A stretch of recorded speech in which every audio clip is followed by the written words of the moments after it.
is Christians must grow in faith, and that is even in sa kanilang apologetics. It's not like yung apologetics actually is not yung mag-apologize ka na sorry, hindi ko alam ang sagot. Hindi po ganon. Apologetics actually is a term na kung saan ikaw yung mag-engage, i-engage mo, ikaw yung parang umatak, parang ganon. Hindi ka paatras, kundi paabante ka. Ikaw yung mag-engage sa culture around us. Okay? Ang mga Christians ngayon, ang nangyayari po kasi sa mga Christians ngayon is that ang pagkakilala nila sa true spirituality o yung pagkaalam nila na sila ay may relasyon sa Diyos, papasok lang sa simbahan. At pag nasa loob ng simbahan, antayin nila na tatayo ng konti yung balahibo nila, manlalamig yung feeling nila, at kung ano-ano yung mga gagawin nila sa prayers nila. At pag medyo naiiyak na sila, sabi nila, okay na yung presence ng Diyos. May connection na ako sa Diyos. Paglabas niya, wala na. Even in the pulpit, hindi na ini-engage yung worldview na tinatawag sa labas. So yung Christians, paglabas niya, hindi niya kayang sagutin yung tungkol sa evolution, atheism, feminism, LGBTQ+, abortion, ano ang issue sa true religion. Pag tinanong siya, bakit wala siya, hindi niya alam yung reasonable faith, hindi niya ma-engage yung issue sa pag tinanong siya, paano mo malaman na ikaw ay nasa totoong religion o totoo ang nakikilala mong Diyos? Lahat naman nagsasabi ng totoo yan. Basta ako, meron akong faith. Tapos na, basta ako, pumupunta ako sa simbahan. Basta ako, born again ako. We need to defend. Kasi, defend the faith in the sense that Jesus Christ is the Lord. Jesus Christ is the Lord of lords and King of kings. Of all spheres of life, in all areas of life, defend or tatayuan natin yung katotohanan na yan. Kasi kung hindi lang siya ang katotohanan, what's the point na tatayuan mo siya? At bakit mo siya tatayuan din? Dahil siya lang ang katotohanan. Amen?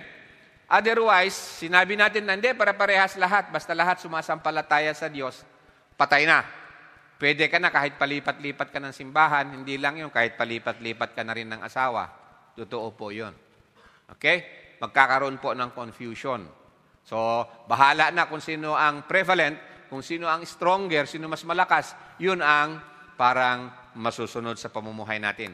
But that is not the true case. Ang totoong case natin is that answerable ang tao sa Diyos. And there is an absolute truth because there is a true God. And that true God revealed Himself to us in the name of Jesus Christ. Okay? He is the revelation of God to man. Okay? So ngayon, I cannot discuss all. Hindi natin i-discuss today lahat na iyan. And sa akin ngayon, ang part ko is to discuss about abortion. At sana maano natin yung the lordship in Christ sa area ng sa pinag-uusapan na abortion. Sabi natin sa apologetics is sa 2 Corinthians chapter 10 verses 4 to 5, for the weapons of our warfare are not of the flesh. When we say it is not of the flesh, it is spiritual. It is not by men. It is a wisdom from God. It is the revelation of God. So it's not of the flesh, it is by the Scripture. Ang revelation ng Diyos sa atin is by the Scripture. Hindi po pwede po yung isang Christian pupunta sa isang corner, yung isang Christian pupunta sa isang corner, yung isa kikilabutan, tatayo yung balahibo, yung isa, ito naman sa ulo niya, yung balahibo ang tatayo, tapos may revelation. At yun ang revelation, spiritual revelation daw. No. It is the will of God na through the Scriptures lang. Through the Scriptures lang, ang ibinibigay sa atin ng Panginoon kung paano niya i-reveal ang kanyang kalooban sa atin. Hindi pwede yung ang Panginoon nangungusap sa magkakaiba sa bawat isa. Maraming Christians ngayon, basta nakapag-speaking na daw na may natanggap na ano sa Diyos, hindi na sila nagbabasa ng Bible, di na nila nire-refer sa Biblia. Okay? So the weapons of our warfare is not of the flesh, but divinely powerful for the destruction of fortresses. What is that? The Bible. Amen? We are destroying speculations and every lofty thing. Any other thing, any other kakusana, revelation na hindi galing sa Diyos, which is the Bible, we are to destroy them. That is being raised against the knowledge of God. And we are taking every thought captive. Every thought captive to the obedience of Christ. So ang Christians, they are those people called by God so that their thinking, their mind, they think and reason after God's own thought. After God's own thought. And where did they get that? From the Bible. Amen? Kaya nakapagtataka yung tamad na Christian mag-aral ng Bible. Napakatamad. Hindi lang yon. Baka na-offend na nila. I'm afraid na maraming Christians nakaka-offend doon sa Shema Israel. Ang sabi doon sa Shema Israel, when you sit down to eat, you discuss it. After the fellowship, you discuss it. You discuss it sa iyong business. I-discuss mo sa ganito, i-discuss mo doon. But, satisfied na ang maraming Christians ngayon na pag nabasa na i-confess na nila yung Shema Israel, that's it. That's it, huminto na. Short circuit pa rin. Amen? Pagkatapos doon, mas marami pang panahon ang Christian sa Facebook kaysa sa Bible. Orasan natin. To be transparent. Bakit di natin sukatin? One time, gawin ninyo, sukatin ko nga, ilang oras ako sa Facebook. Huwag mo namang intentional na gawin. Di ba? Hindi, dadamihan ko ang oras ko ngayon sa Facebook para manalo ang Facebook. Okay, so in terms of abortion, alam nyo naman yung culture around us. Yan ang pinagdadebatehan ngayon. Pro-life versus pro-choice. Di ba? Yung pro-life, sabi nila is, yung life meron na sa womb and they are protecting ang sinusuportahan nila yung sanctity of life in the womb. At ito namang pro-choice, sabi nung pro-choice, ng mga buntis na babae, o yung mga babae, katawan ko to, yung organism diyan na na-fertilized egg, yung organism diyan is intruder lang or parasite o intruder sa life ko, pakialamero sa buhay ko, kaya dapat ilaglag. This is my body, may rights ako na gagawin sa aking katawan. Sabi naman nung babae. Itong sabi niya naman dito nung pro-life, hindi, may buhay sa iyong katawan. Kailangan wag mong patayin. Tanong, ang Christians ba pro-life or pro-choice? Ha? Mali. Ang Christians ay, isa sa mga questions ko yun dito, are there elements within the pro-life perspective that may be inconsistent with the character of Christ? There is. May isang inconsistency ang pro-life. Pro-life, they do not call abortion sin. Hindi nila tinatawag na sin ang abortion. It's just that there is a life.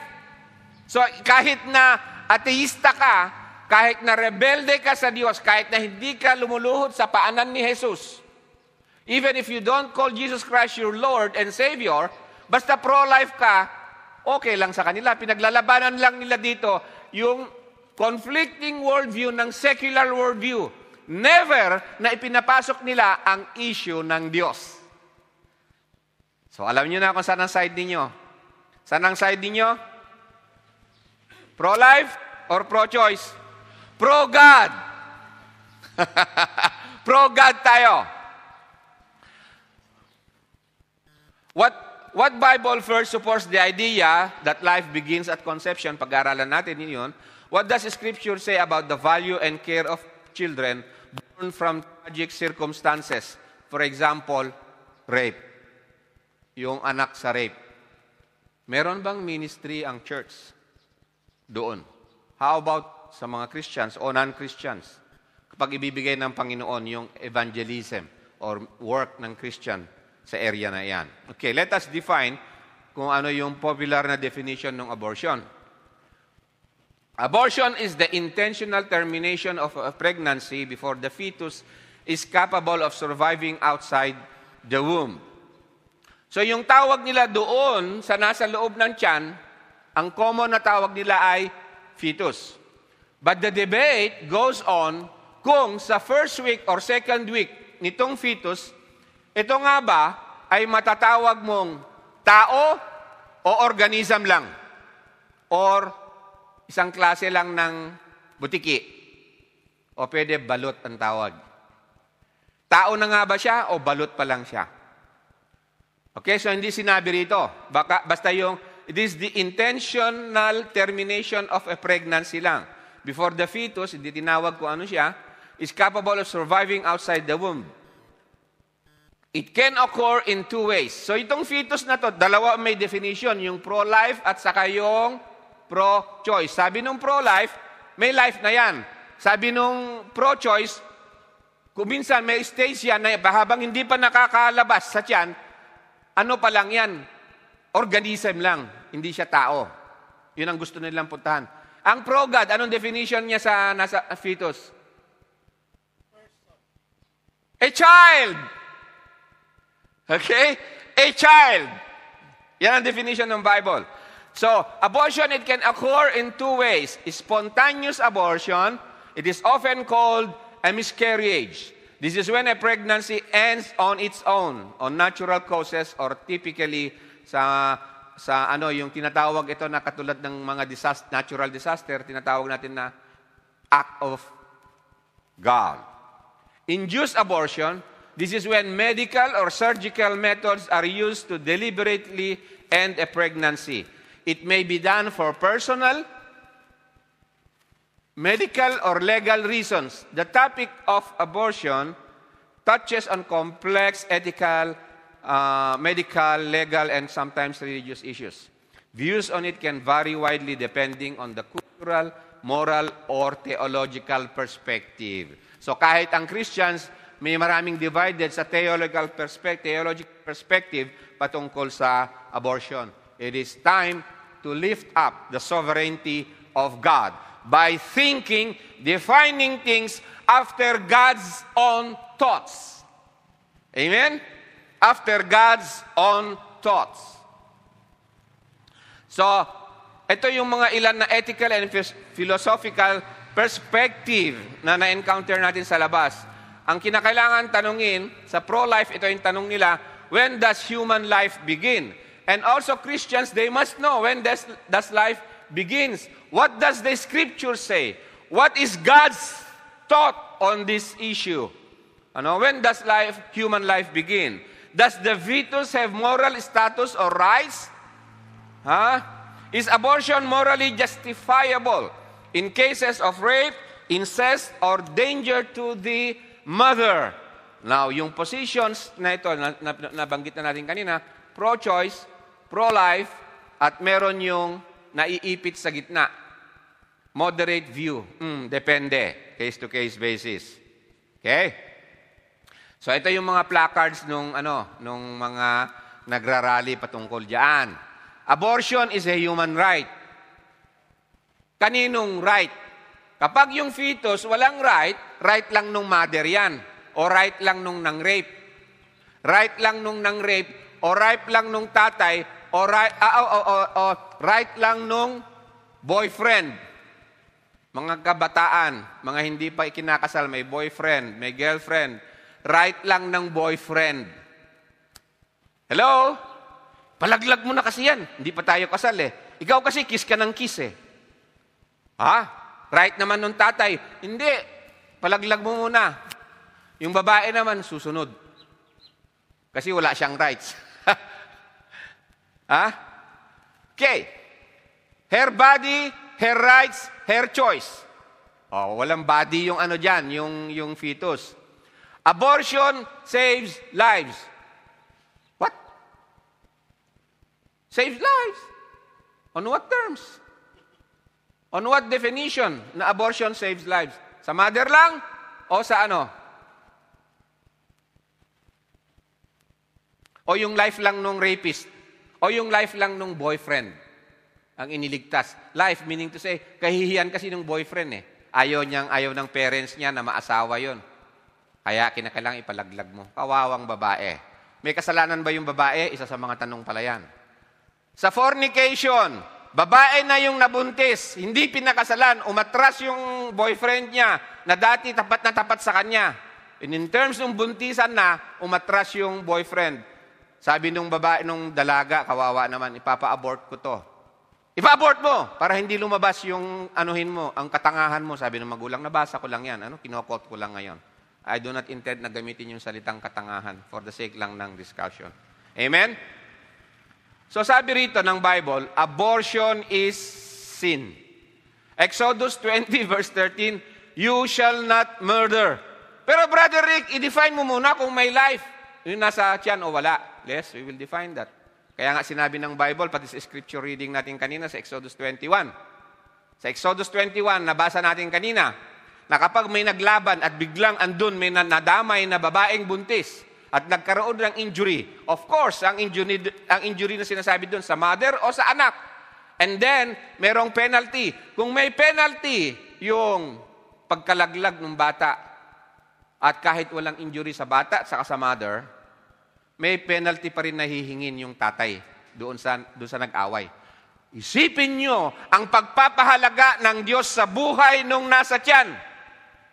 Isipin nyo, ibig sabihin pala, kapag may buntis, may nag-away, hihinto. Do you listen? Are you listening? Hihinto yung mga gentlemen kahit anong away nila. Kaya pag binaril niyang ganun, sasaluin niya uli yung bala. Hindi naman kayo tumawa. Pag nakita may buntis pala. You know what I mean? Yan yung scripture reading natin. If a man struggle with his other and strike a woman with a child so that she gives birth to a child prematurely, yet there is no injury, he shall surely be fined, as the woman's husband may demand of him, and he shall pay as the judges decide. So, ang Christians, they are judges, right? Book of Corinthians. Christians, you are trained by God to judge after God's own thoughts. Ganyan nangyari ang inattack ng Christians, parang ganun, ang kinapture ng Christians, ang Roman Empire. Because they think after God's own thoughts. They take care of aborted babies. They take care of the widows. Sa gera-gera noon, sila ang una nagpatayo ng orphanages. Sila ang una nagpatayo ng mga hospitals. Alam niyo ba yun? Pati sa medical, yung doctor, yung mga nurses, alam niyo yung origin yan? Mga Christians. Yun, ganun sila mag-defend ng faith. Yun ang apologetics nila. Jesus Christ is Lord. That's how they do it. That's how they have transformed the culture. It is not only limited dito, at saka dito sa four corners of the church. That's why malaki ang kasalanan natin doon sa Deuteronomy 6 sa Shema Israel. So the early documents, AD 100 to AD 300, also the early Christians, tingnan natin kung anong definition nila sa baby in the womb. According sa document na tinatawag na Didache, the oldest surviving Christian church order, probably sabi rito written in Egypt or in Syria, ito po yung ang rule nila tungkol sa abortion. You shall not murder, you shall not commit adultery, you shall not seduce boys. Alam pa nila ang pedophile. Kasi ang mga nasa Roman Empire ng mga pagans, they are pedophiles. Noon pa yung pedophiles na yan. You shall not seduce boys. You shall not commit fornication. So as the earliest Christians, sinasabi na nila, boyfriend, girlfriend, no touch.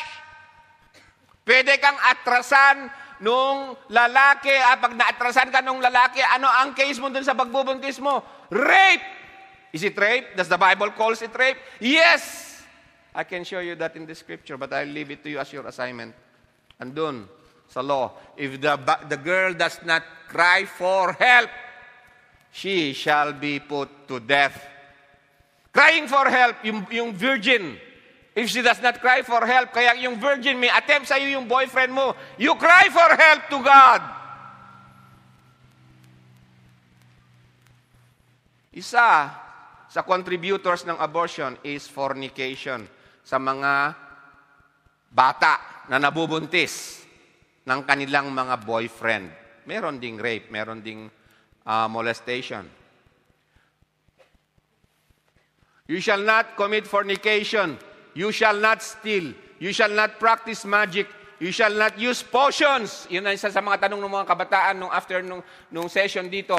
Yun bang pag-inom ng gamot ng pampalaglag, may kasalanan ba yung nagbebenta ng gamot? Amen? Kailangan sagutin ng Christian yun.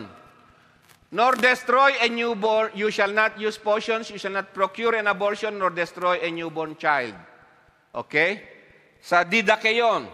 Naman sa early Christian document na tinatawag na Apostolic Constitutions, ito naman na sinabi, that is in the year 200 AD yan, na-formulate ng 300 AD.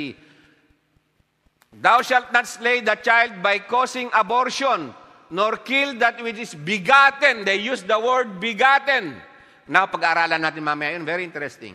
For everything that is shaped and has received a soul from God, if it be slain, shall be avenged as being unjustly destroyed. So what the Apostolic Constitution says is, meron ng buhay, may kaluluwa na yung fetus. No matter what is the age ng fetus na yun. Sabi nila, hindi, zygote pa lang yan, first week. Ang tawag yan, zygote, hindi fetus. Playing with words. But our definition as Christians is the definition of God na gagamitin natin ngayon. Okay? So in Judges chapter 13, verse 7, you know about Samson, right? Sino sa inyo nakabasa ng istorya ni Samson? Pagkatapos, yung tatay ni Samson humingi ng anak. Yung angel nagpakita ngayon sa nanay at sabi sa kanya, but he said to me, sabing ganon, you shall conceive and give birth to a son. Oh, you shall conceive. Yung word na conceive, do you know? Ano ibig sabihin yan? When you are fertilized. Pupuntahan natin yan. When you will conceive, dinefine na, sa conception pa lang, sa fertilization pa lang, dinefine na siya ay magiging person as a son. Hindi nag-alala yung Bible na, teka muna, baka yung microorganism na yun magiging babae o magiging lalaki. Do you know na in the billions of people na nandito sa mundong ito, namatay na, kasama yung mga namatay na, wala pang fingerprint na magkatulad. Hello? Walang fingerprint na magkatulad. And in the early days ng pag-mature, nung fertilized egg, pag-mature nung fertilized egg, remember, ang ginagamit kong term, pag-mature ng fertilized egg. Sa early days ng pag-mature ng fertilized egg, I think it was on the second week or the third week, doon nalalabas yung character, yung ano niya, na kung ano ang kanyang magiging fingerprint. Wonderful.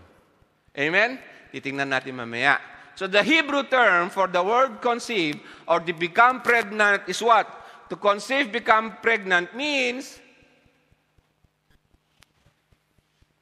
to be with child. To be with child. Kailanman hindi nagbigay ng gap ang Bible na teka muna, butiki pa muna siya. Hindi ko pa ma-define kung ano yung butiki na yan, babae o lalaki. Ayan, lumabas din yung issue ng LGBTQ, homosexuality. No? Dahil sila ay hindi nagpasailalim sa Lordship of Christ kung ano-ano ang ginagamit nilang thoughts after men, not thoughts after God. Then, it is a turning point or beginning of something that is very significant. It is the beginning of something that is very significant. It's the beginning of a person. So if it's the beginning, dun sa conception pa lang, person na siya, ang issue lang is the growth. Amen? Totoo naman. Hindi yung issue yung paglabas sa tiyan. It is the growth. May phases yan ng growth, but it does not But the Bible defines it from fertilization hanggang sa paglabas, hanggang sa pagtanda. Hanggang sa pagtanda, ang tawag sa kanya is a person. Kaya nga merong sinasabi si Mrs. sa akin na isang kwento. Sabi daw nung gustong magpa-abort dahil marami na, sa Facebook daw niya nabasa, marami na kasing anak. So may mga anak na siya, matatanda na rin yung mga anak niya, 50 years old yung iba, marami siyang anak, nabuntis pa siya. So sabi niya daw sa isang abortionist, pumunta sa isang abortionist, i-abort mo na lang itong nasa tiyan ko, sabing ganun nung nanay. Kasi marami naman na akong anak. Ang sagot ng abortionist sa kanya, hindi ko alam kung abortionist yun. Abortionist ba? Doktor lang. Siguro, it so happens siguro na mayroon ng worldview ng Christian. Ang sagot sa kanya ganito, sige, di umpisa natin sa panganay. Marami ka na palang anak eh. Mas istorbo yung panganay. Umpisa natin sa panganay, bawasan natin yung mga anak mo. See? Parehas life. You know what I mean? Parehas life. Hindi lesser yung life dito. Sa Greek word commonly used in the New Testament when it comes to the word to conceive or to become pregnant is to seize. Ito yung pinakamaraming ginamit. To seize, to take, to grasp, to receive. Literally meaning is to seize together. So ano ibig sabihin ng to seize together sa Tagalog? I-conquer, i-capture. Okay? The extended meaning is to seize or to arrest, to held together. So, to conceive to the woman means takes in seed. She seizes the seed. Okay, in the context of pregnancy, it is used like this in Luke chapter 1, verse 24. After these days, his wife Elizabeth conceived, and for 5 months she kept herself hidden. So when the Bible says a woman conceived, it literally implies something like she seized or took hold with, a vivid way to describe the mysterious and divinely ordered act of conception. Okay? So in the Greek word, conception isn't something just happens to a woman, but something her body engages in, grasp, or receive. Okay, kaya nga sabi rito sa Matthew 1 verse 20, when he had considered this, Joseph, when he had considered this, sa unang linggo ni Mary, an angel of the Lord appeared to him in a dream saying, Joseph, son of David, do not be afraid to make Mary as your wife, for the, what? The child. For the child who has been conceived in her is of the Holy Spirit. Baka sabihin nyo, dahil sa Holy Spirit yun. Ano si Jesus Christ? Truly man, truly God. Amen? Kaya nga sa Tagalog, yung mga Tagalog, translators natin, hindi sila makalusot. Talagang wala silang ibang word na magamit tungkol sa tinatawag na conception or pregnancy. At napakaganda ng ginamit. Hindi nila matanggihan yung definition na yon. Sabi nila, datapot samantalang pinag-iisip niya ito sa Tagalog version, narong isang anghel ng Panginoon na nagpakita sa kanya sa panaginip at nagsabi, Jose, anak ni David, huwag kang mangamba sa pagtanggap kay Maria na iyong asawa sapagkat ang kanyang dinadalang butiki. Ang kanyang dinadalang balot. Hindi. Dinadalang tao. Ay sa Espiritu Santo. Hindi makaligtas. Yung mga, kahit yung translator siguro na abortionist, ang isip, hindi niya maligtasan yung salitang dinadalang tao. Now, let us have a look at the miracle of life. Because it tells us, sa Romans chapter 1, verse 18 to 20, these people who do not think after God's own thought. Sabi nila, hindi kasi nagpapakita ang Diyos, wala ang Diyos. Kulang ng ebidensya ang Diyos. Lack of data and so on. Kaya daw sila atheist, agnostic, and so on, kung ano-anong definition nila sa kanilang sarili. Dahil kulang ng ebidensya ang Diyos. Romans chapter 1. Ang sabi dito, that which is known of God is evident with them. For God made it evident to all of them. For since the creation of the world, His invisible attributes, His eternal power, and divine nature have been clearly seen, being understood through what has been made. It is understood through what has been made. Example na lang, electricity. Nobody else can even see electricity up to now, but we are using it. Oh, it came by evolution? Come on. You know how I define atheists? They are rebellious people who believe anything except God. They believe anything except God. Kahit albularyo, kahit yung umihi dyan, sabihin nila, bari. Paniniwalaan nila yun. Huwag lang patungkol sa Diyos. Huwag lang katotohanan, paniniwalaan nila. Ay, merong duwende yan na 3 ang sungay. Paniniwalaan nila yun. Yung nakita ko dun multo, paniniwalaan nila yun. Pag alien, paniniwalaan nila. Yung alien na meron ko, naging nag-life transformer, kaya hitbox yung yung transformer na movie. Paniniwalaan nila. Kahit si Wonder Woman, paniniwalaan nila. Saka si Superman. Huwag lang si Jesus Christ. That's how I define personally kung ano yung ateista or agnostic. However, ang stages niya. So, tingnan natin yung miracle of life. Sabi ko kanina dito, the miracle of life. And we can see that sa nilikha ng Panginoon. Do not neglect this. Look around you. God intended it that way, that His invisible attributes, His eternal power and divine nature can be clearly seen, to be understood through what has been made. So that there is no excuse sa pag-judge ng Panginoon.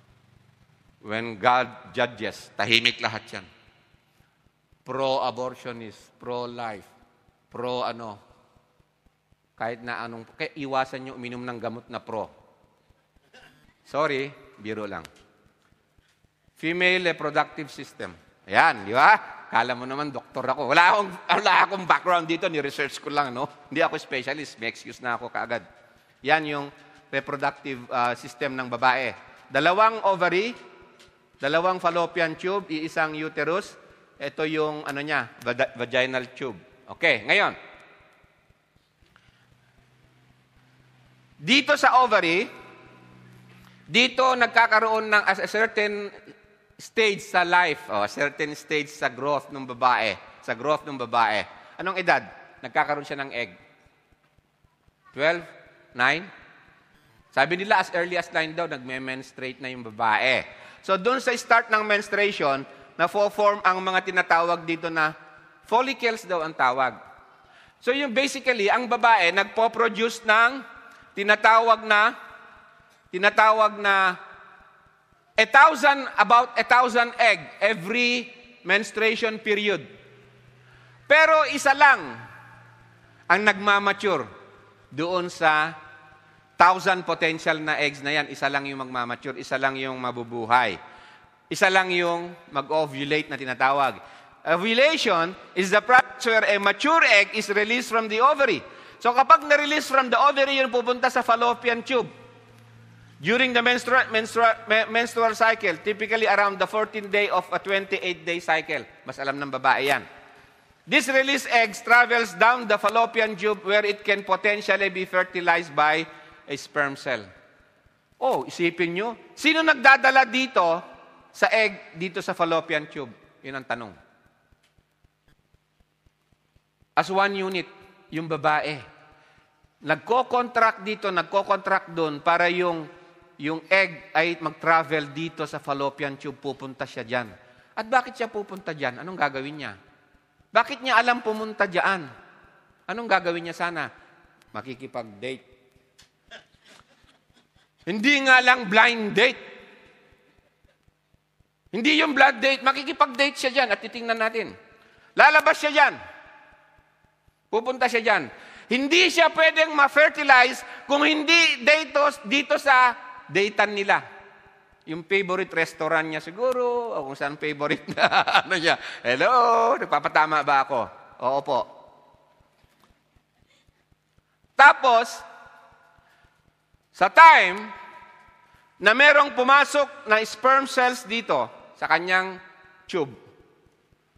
Yung sperm cell na yon, sa isang release ng lalaki, it is about 200 million sperm cells ang magre-release. Pupunta lahat yan dito sa tube. And then, hindi siya magsusurvive dahil sa environment dito. Hindi siya magsusurvive, ang karamihan. So dito, yung makakapasok lang, lalo na dito sa fallopian tube. Ngayon, dahil sa hindi niya kayang umakyat papunta sa, dito sa dinaanan niya rito, hindi ko alam pangalan, para makarating siya dito sa dating place nila. Anong tawag sa dating place? Saan ang? Rendezvous? Oo, rendezvous, ha? Alaga naman. Sige, gamitin natin dito. Bago siya, kailangan niyang makarating sa rendezvous. Pero sino nagsabi sa mga sperm cell na pupunta sa rendezvous? Do you know kung sino? You start thinking now, doon sa definition natin ng conceive is to seize. To seize, to take hold, to capture. Itong babae, yung parts ng babae, nagko-contract pala yung muscles niyan, gumaganon. Para maiakyat niya yung mga nag-survive na mga sperm cell na 200 million, ilan lang magsusurvive. Nagko-contract siya para umakyat, pumunta dun sa fallopian tube. Pagdating dito sa fallopian tube, eto na. Bago makarating dun sa fallopian tube, 200 na lang natitira dun sa 200 million sperm cells. 200 na lang. Ang daming namatay. Tama? So yung the strongest lang ang makakasurvive. Out of the 200, sabi nila, out of the 200, mga 10 na lang ang makakalapit sa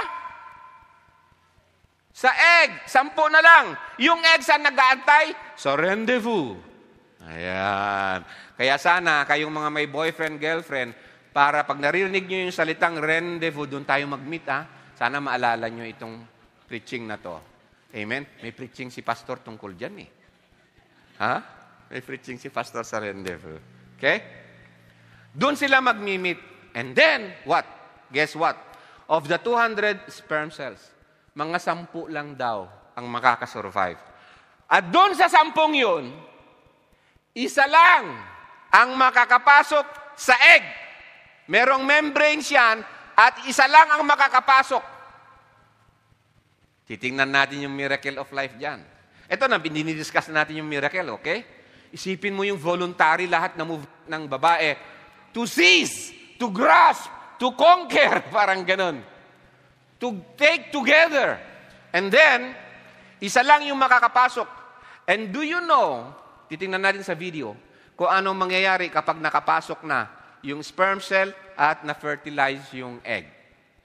Bago ko sabihin yon, do you know na kapag nakapasok na yung iisang sperm cell, yung egg, isasara niya lahat ng pinto ng entry. Isasara niya lahat yan at hindi na makakapasok yung ibang sperm cell and so mamamatay yung ibang sperm cell.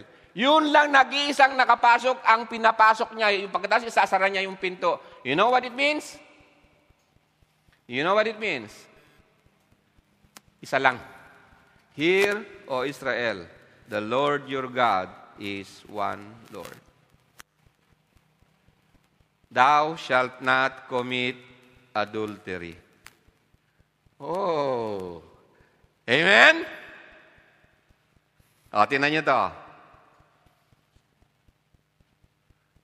Ang video na to.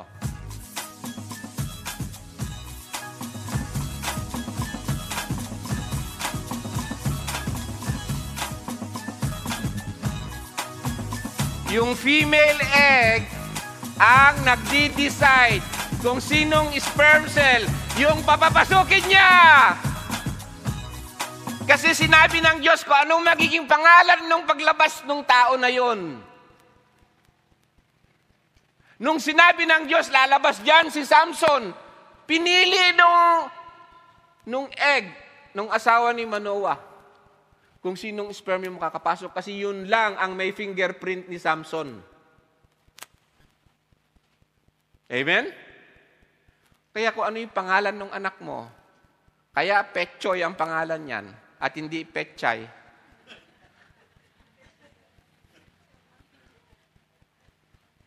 Amen?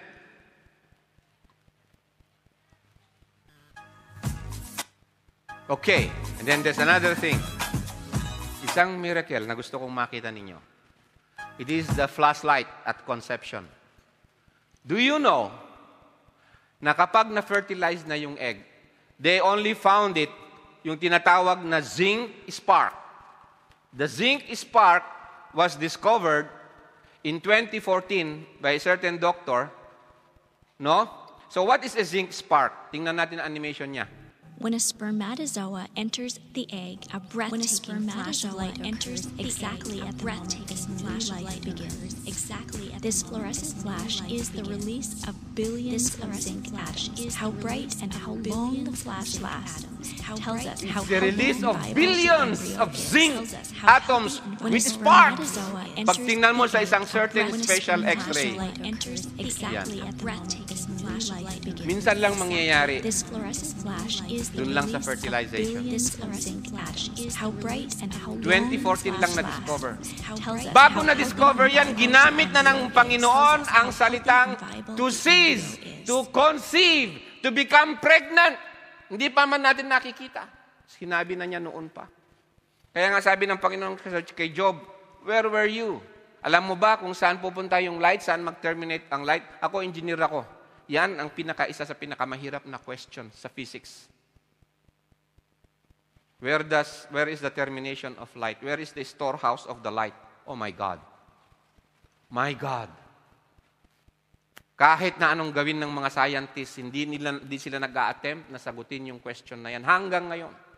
Where is the termination of light? And when you define what is light, it's an energy. It's in thermodynamics, so on, the energy is so and so and so. Where is the storehouse of the energy? Yun ang tanong ng Panginoon kay Job. So ito rin yung sinabi niya nung ginamit niya yung word na to conceive. We do not know then kung ano yan. God already knows it. Amen? When a spermatozoa Okay? So yun, nung na-fertilize enters dito, the egg, a breathtaking then flash mangyayari of na light yung, enters wow, exactly yung stages of growth. Meron yung tinatawag na cell growth, it This divides flash into is two, the hindi nagbabago release yung of size, billions hanggang sa of maging zinc 32 cell atoms. stage How na bright siya, and how hindi pa rin nagbabago yung size. Pagdating sa uterus, doon pa lang mababasag yung mga lining na tinatawag, and then, kakapit na siya sa uterus. And then, so sabi nila, yung heartbeat nung bata, ay pwede nang maramdaman sa tinatawag na first trimester. Anong first trimester? Fourth week, first trimester hanggang sa 4 to 6 weeks. So dito, sa fourth week, meron na siyang heart. Meron na siyang limbs, meron na siyang eyes. Ha? Yun yung process lang ng growth. Life is already there. It's only a matter of growth. Parang yung baby, lumabas. Oh, wala pa siyang kaalam-alam kung ano yung milk o yung ano, ganun, ihi niya, nahigan niya. Growth, nasa process lang siya ng growth. Hanggang sa pagtanda niya, hanggang sa growth pa rin yun. You know that? Kaya yung ulyanin, sabi nila, growth pa rin yun. Kasi first time nilang matutunan ng maging ulyanin. Nagmamature na siya sa pagiging ulyanin. It's not a joke. Diyan tuturuan ng Panginoon yung husbands, love your wives, wives, honor your husband. Because kapag ulyanin niya, dun nagmamature yung test ng marriage, ng husband and wife. Oh, you do not know that. Akala mo pagka na siya, gulay-gulay na siya, ulyanin na siya, hindi mo na siya mahal. The commandment is still the same. The commandment goes broader and broader and broader to cover all aspects of life and growth na bigay sa atin dito. Love your wife. Wife, honor your husband. Children, honor thy father and thy mother. Kahit ulyanin na, yes, The more na mag-i-increase yung pag-obey mo sa commandment, because nakikita mo, sa kultura, nakikita mo, baliwala na, gulay na. Pero sa commandment ng Diyos is buhay na buhay. It is growing and growing and growing to eternal life. Kaya nga, eternal ang commandment ng Diyos. Hello? So, yan yung picture, no? Linaw, no? Nung itsura ng bata sa tiyan. Figure 2, human embryo. Embryo, tinatawag nila, iniiwasan nila yung salitang child. Okay? Iniiwasan nila yung salitang child. Allergic sila. Because they are not after God's own thoughts. Yan, itsura niya. So, yan ngayon, abortion saves lives. Sa kanila, embryo, fetus, zygote, kung saan ang tawag, balot. Ang tawag, walang life yun. Yun lang babae, ang importante may life. Her body, her rights. Ngayon, tibayin nyo yung dibdib nyo, papakita ko ngayon. Very graphic, but you need to see it. It's in the, kahit sa Biblia, very graphic yung mga illustration doon. Okay? Sa abortion, ito yung surgical abortion. Mauna yung anesthesia. Video yan, ginawa ko lang ganyan para madaling maano. Tapos isasak yung ipapasok yung instrumento. Isasak yung liquid na nagpo-protect sa fetus. Sipin mo yung baby, all the while protected siya nung liquid na yon. And then suddenly nasasak na yung liquid na yon. No? Natatanggal na yung protection niya. And then, ipapasok na ngayon yung forceps. Papasok na ngayon yung forceps. Tapos, pira-pirasuhin yung baby. Sa table, nung nagsa-surgery, remember, sa table nung nagsa-surgery, meron siyang tinatawag na laruan ng bata. Ano yung laruan ng bata na jigsaw puzzle? Ano yan? Pagdudugtugtungin mo. May isang photo doon, tapos yung paa, ilalagay sa paa. Para ma-inventaryo na kompleto yung partes ng bata na natanggal. Hanggang sa durog na ulo, pira-pirasuhin yan. Hugot-hugutin lahat yan. Tapos kamay, katawan, and so on. Hanggang sa makita nila, hanggang lahat ng body parts andun sa table, durug-durug na. Slaughtering of babies. Ang murder of babies sa abortion is called slaughtering of babies. Kaya yung table nung sa clinic, dahil sa yumayaman sila sa abortion, do you know na box ng body parts ang tinatravel na out of the clinic every day? So yan, hanggang sa babasagin na yung ulo, pag ulo na lang natira, babasagin ng ganun para mailabas.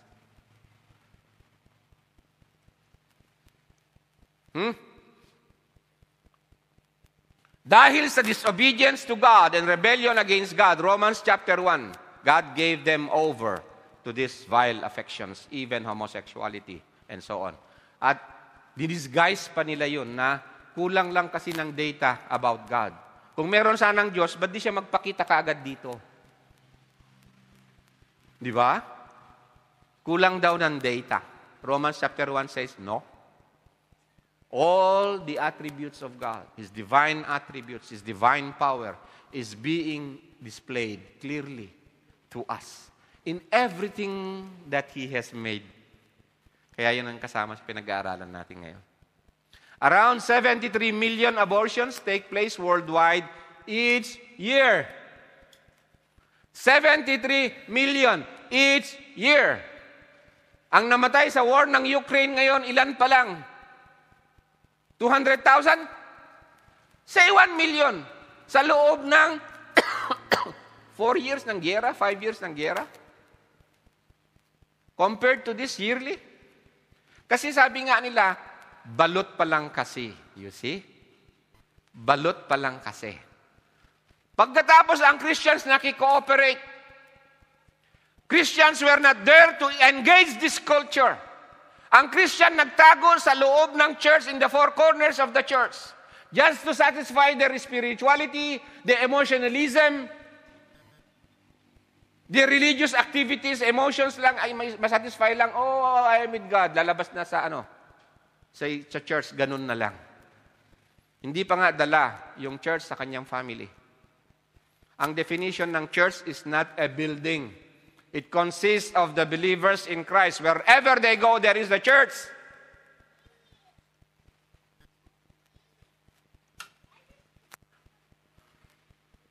Dito, sabi nila, abortion daw is, nag-disguise sila ngayon, healthcare.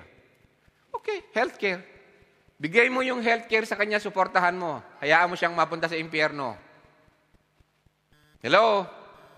In the Philippines, where abortion is illegal, it is estimated that about 1.26 million induced abortions, they happen here in Philippines. Among Christians, hindi lang sinasabi eksakto ng statistics. Marami ang fornications among Christians. At kapag nagbuntis na yung fornication, meron na sa Christianity, yung mga hindi lang, minsan isa sa mga worst case na product niyan is single motherhood. At isa sa pinakamasakit dyan, yung Christian na babae, binuntis nung non-Christian na lalaki. Dahil hindi nakita nung lalaki yung thoughts ng Diyos doon sa Christian woman. Na instead of crying rape, pag nag-a-attempt sa kanya yung boyfriend niya, uy, ikaw naman, mahal naman kita. Saan naman siya sisik-sik na ganon? Hello? Yes, I'm saying this with a loud voice. I intentionally do. Kasi, isa sa mga questions nung kabataan, ages 11, 12, up to what age? Yung mga nag-attend sa camp, nag-campers, up to 19. Do you know na ang tanong ito, paano kung na-rape yung bata? Ang pagkakasulat pa naman niya, paano kung na-rape nila ako? Gumanon yung puso ko. And then suddenly, bumalik ka agad sa akin yung nangyari ng isang seminar 2 months ago. Seminar sa mga pastor naman. Isang pastora, matanda na siya, about 50 years old. Umiiyak sa akin, nakikounsel. Sabi niya sa akin, yung apo ko, 9 years old, nire-rape ng tatay niya. Isusumbong ko po ba o hindi? Yun ang tanong niya sa akin dahil ang command ni Christ sa mga Christians is, forgive those who sinned against you. Paano po yun? Sabi nung bata, nabuntis ako, nirape ako ng tatay ko o ng lolo ko o ng uncle ko. Papalaglag po ba yung bata o hindi? Bakit ako magkakasala kung ipapalaglag ko? Ako na nga yung biktima ng rape. It is horrific na dala-dala ko yung anak ng isang rapist. Paano ako susunod sa sinasabi ng Diyos? Nagaling sa Diyos yung buhay na yun. Anak ng rapist. Difficult question, right? Anong sagot ng mga Christian? Kanina nakita natin, ano yung tinatayuan ng marami. Isa, dalawa, pro-life, pro-choice, saka yung isa, nasa middle. Marami sa mga Christians ayaw sumagot. One Lord. God commands it, you obey it, it is for God to bless you when you obey Him. Amen? Kaya nga sabi ng Panginoon, do not repay evil for evil. Hindi lang sa terms ng abortion na hirap tayong sumunod dun sa salitang, do not repay evil for evil. Sa everyday life natin, training ground lang sa atin yung abortion na iyan, kung masasagot natin yun. Pero sa everyday life natin, kung kapatid mo, asawa mo, masama, ayaw mo yung ginawa sa'yo na asawa mo, gagantihan mo rin na masama. Sinigawan mo ako, kaya sinigawan kita. Hindi mo ako pinagtimpla ng kape, kaya hindi rin tayo pinagtimpla ng kape. Yan yung away ng mga ano lang. Do not repay evil for evil. Obey God. He's the judge. At ano ang case law? Nakasunod doon. Do not take your revenge. Vengeance is mine, says the Lord. Naapi ka? Sumunod ka sa akin. I will take justice. Jesus is Lord. Amen? Jesus is Lord. Isa sa 25 questions ni raise up nila. Isa yun sa pinakamahirap na tanong nila. Isang malaking tanong nila dito is, nakita nung kabataan na yun, na fornication, sex without marriage, isa sa cause. Hindi lang rape, isa sa cause ng abortion. Yung inaayawan yung anak, hindi mature sa responsibility. Sa Christians, hindi tinuturo ngayon yung responsible marriage na walang sex kung wala pa yung marriage. Kasi sa marriage, you are able to support a family. Kaya ka makipag-sex na hindi lang yung pakipag-sex dahil para mapatunayan, I love you, I love me. Amen? Ang true love ng lalaki kapag yung lalaki sinusuportahan yung babae sa policy nang hindi pa married as a relation, sa policy ng no touch. I say no touch. Pati kiss, Brother Rick. Paano mag-kiss ang mga mag-boyfriend, mag-girlfriend na Christians? Paano? Can you tell me? Flying kiss. Allowed yan. Paano ang contraception, family control sa mag-asawa na Christians? Merong medisina ngayon, they disguise as contraceptive. Pero ang function niya is abortifacient. Nag-disguise lang na contraceptive daw. Pwede ba sa Christians ngayon ang gumamit ng contraceptive? Pwede. Kung sigurado ka na hindi abortifacient. Ngayon, nung gumamit ka ng contraceptive, higher ang percentage na ang ibig sabihin, hindi ka ready dun sa anak. At pag nagkaanak ka, baka aayawan mo. I'm just saying, may percentage ng ganun sa likod ng isip mo. So, paano yung planned parenthood na tinatawag? Meron naman yung cycle, nakita natin kanina. Tama? After 15 days, safe na. Sabi naman nung mag-boyfriend, mag-girlfriend, hindi pa married, thank you for the tip. It's not for you. Amen? So abortion is a sin. You shall not murder. God bless you po.